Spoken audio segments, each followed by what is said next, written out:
New Elementor widget that was just released is right here, table of contents. If I click on the little down chevron, it will expand, and I can click on any one of these and it will take me to that part of the page. And I did nothing besides drag and drop this in the Elementor builder. I didn't change any settings. So it works right out of the box. You can just drag and drop it and it will jump you to any page heading that you want to go to just by clicking on the links. And you can put this into blog templates if you wanted. I currently have this in the page template, but you can put it in blog templates so it appears on every one of your blog posts and have a table of contents on every one of your blog posts really simply. Why is this important? Well, there are some people who think that Google might be starting to add table of contents links like this to search results for blog posts. I haven't seen that yet. I haven't seen any indication of that yet, but I have seen this. YouTube and Google, they're both owned by the same company, Alphabet, and Google now adds timestamps from videos to search results, which is basically a table of contents for videos. I've found a live example in the past just by searching around Google, but I forgot what that was, but this is what a live example would look like.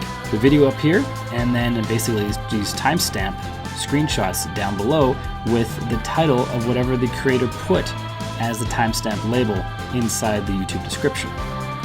Why they wouldn't do that for blog posts as well, or some popular blog posts, I'm not sure, they might. But even if they don't do that, having a table of contents for long content greatly improves user experience because people can jump to where they want to go.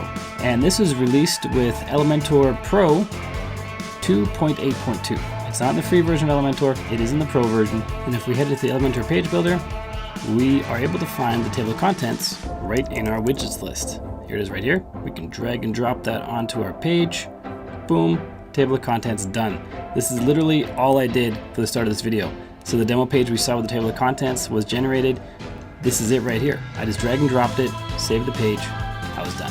But there's a lot of options we can change, and there's going to be some that we want to change. For example, learn about us. The very first option is the heading that is above the table of contents. And it's not even a real heading, it's kind of like a subheading to the main heading. Do we really want that there? Probably not. To take it off, there's multiple ways. Let's click on it. Let's change it from H3 tags just to P tag. Styling does not change, stays how it is. But if I update this as a paragraph tag and refresh the editor, we see that now Learn About Us is removed. So that's one way to remove headings from the table of contents. Another way is if we go to the table of contents options, we have this include tab where we include anchors by the tags that are used for the headings.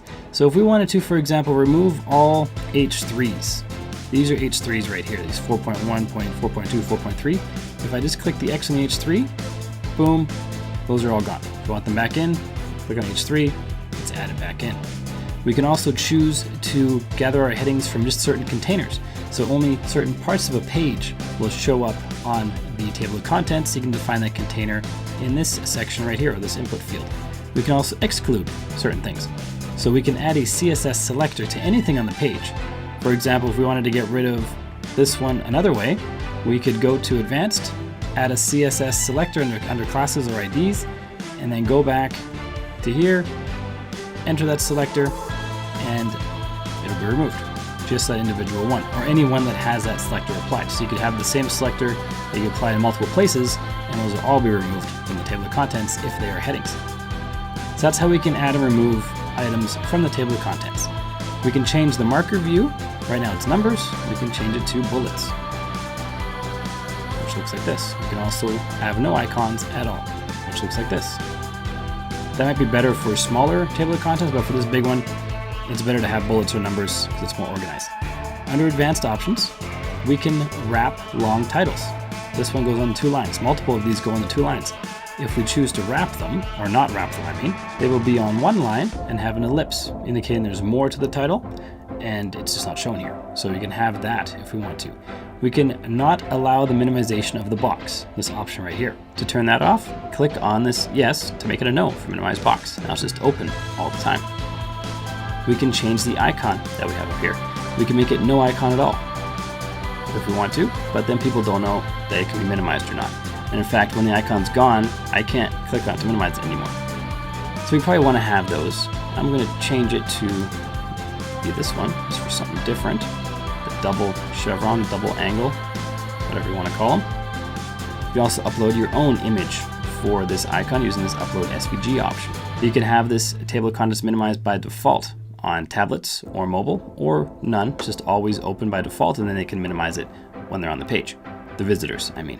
By default, we have a hierarchical view, which is 1 and then indented in 1.1, that's the hierarchy.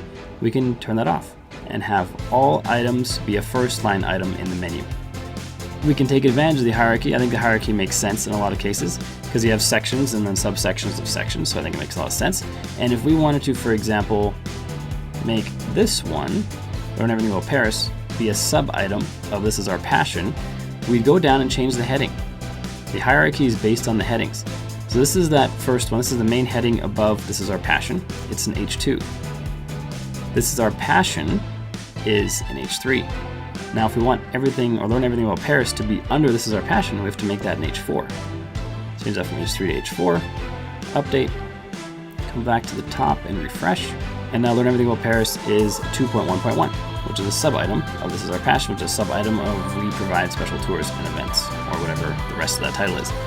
So that's how we can manipulate how things appear on the table of contents, and you'll probably want to do that because out of the box it works, it pulls in all the headings, but it might not be structured in the best way for your visitors.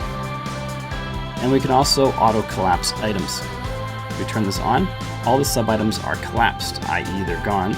If you click on any one of these that has sub-items, they will be opened up when you click on them.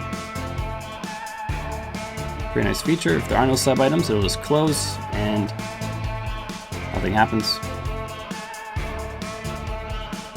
I would usually prefer to keep mine open like this.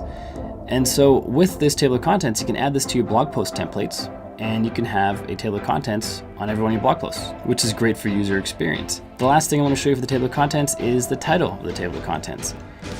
We can change the title here. We can also make it dynamic. So we could choose dynamic and let's say post title.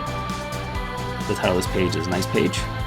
And if we now add something before, we could have